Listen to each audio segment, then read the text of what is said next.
Hello everyone, welcome to SlipjointSawyer.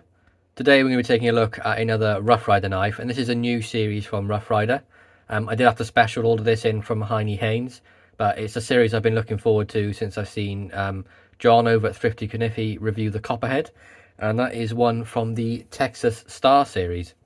So you can see you have the sort of the Texas colours on the box here. You know, the Texas outline of the state, Rough Rider Texas Star.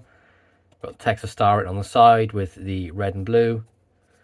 On the back you have always high quality handmade pocket knives, and the classic warning for RJ only, which is the cancer and reproductive harm, so RJ don't lick your knives, and China here. And you can see from the label here we're looking at RR2501, and that is the Rough Rider Texas Star Sowbelly Trapper. Standard box from Rough Rider, really. Do enjoy their boxes. You know, it's nice to get something transported. It's going to be done safely, and this is a really sort of tough box for that. You get the magnetic close, and then you just get the felt lined insert there where the knife sits, all nice and secure, and then you get the back-to-back R on Rough Rider on the inside. So here it is, the Rough Rider Sowbelly Trapper. This is the Texas Star, as you can see. We're looking at a standard size of 3 3/3, give or take an 1/8 of an inch. You can see you have the red, white and blue there on this sort of acrylic covers with a nickel silver inlaid star there, and that is done exceptionally well. I was not expecting that to be nickel silver at all, but you do have the lined nickel silver bolsters as well. Transitions are really smooth. They've done a fantastic job with it. Can't really feel anything at all, maybe the tiniest bit going over the star, but that's me being really picky. See, the fit and finish on the back of this knife is superb. Maybe the tiniest little bit of, I wouldn't even say it's gapping, it's more of a sort of a very slight step where this spring is a bit sat down behind. You can see you can't really see any like daylight or anything through it, so it is tight. You can just kind of see that it is a step just there. But again, I'm being very picky because you can see the rest of the knife is built really tight. You have this one little gap here on the back, but it's so minute it's not even worth worrying about. You do have the brass liners on this with the steel springs, and I don't know if you can make that out, but underneath the acrylic there is, looks like red G10 underliners, but they don't go out to the outside here. They're only along the underneath, which normal series you would see them come to the sides here as well, so something a bit different from them. And on the reverse, I wish they'd have put the star on this side. It does look a bit plain without it. But same story as the front. It's all smooth. There's nothing rough. No like sort of jagged edges that catches up yourself on. The tangs are all sort of rough, like not rough, rounded nicely, so there's no sharp edges. Blades aren't protruding. I mean, it's a fantastic job from Rough Rider. Take a look at the blade centering, and you can see the Spay is pretty much bang on, and I mean, for me, that clip point blade is pretty much down the middle, and maybe a hair towards the middle of the knife, but it's pretty much bang on for me, and you can't complain. I think I paid £22 for this here in the UK, and that's with getting it in from the US. So I'm not going to be complaining at all about that. For me, this is a perfectly made Rough Rider. So we'll take a look at the Spay blade first. So it's probably what you would call a peanut butter spreader. You do have a bit of a belly out here.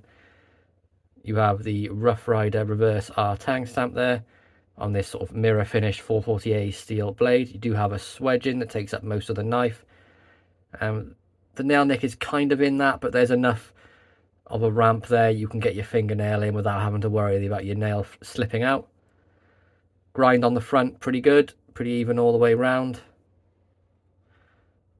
Back, the grind's a bit hairy towards the tip. I don't know if you can see that there. They've gone up a bit far. Kind of feel like the grind on the back of this knife was maybe like a Friday afternoon grind, but it came razor sharp out of the box, and Spay blade isn't a blade I use particularly a lot, so that's fine with me. I mean, it's a very minute thing to complain about for a £22 knife, and I mean it's even cheaper in the US. I'd say it's probably like $16. Like, you're not going to complain about stuff like that. Obviously fingerprint magnet due to the mirror polish. You do have a half stop, and it is a very sort of positive half stop. And then a nice snap on the close as well. Nice retention on that. Really sort of comfortable knife to hold in hand. It's why I like the Sowbelly sort of shape, as it does sort of contour to the palm of your hand, and it's no different for the Trapper compared to the Stockman. Really comfortable. So the length of that Spay blade, we're looking at where are we? 2 2 3/4. So again, that's the full blade length, and then the cutting edge we're looking at, I mean, pretty much bang on 2.5, maybe a hair over. So a nice UK friendly and world legal knife, and one that I'll definitely be carrying and using. And then the main clip point blade, and this has a reverse etch on it of the Texas Star. So you can see you have the outline of Texas there, you have Alamo, and I believe that is a steer. Please tell me if I'm wrong.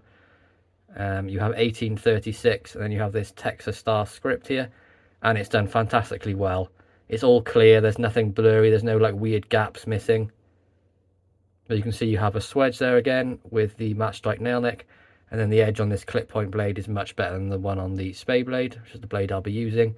You can see again a hair sort of, you know, big at the end here, grind a bit too much, but the rest of the blade is absolutely fantastic. There you go, you can see the 440 razor sharp steel just there, and then you do have the reverse R-tang stamp on the front, and again a nice firm half stop, a nice snap into the close, and I'd give these about a 7 pull, I would say. Spay blade maybe a 6.5, but the clip point blade I'd say about a 7. And again, nice retention on that spring, like it bounces back and you've got no concerns at all about that being uncomfortable in hand.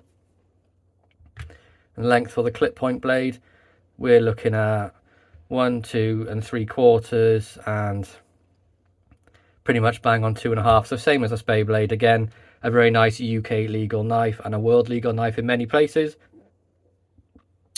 So if you want to pick yourself up a Sowbelly trap, or you're interested in that pattern, I really do, you know, push you towards getting this.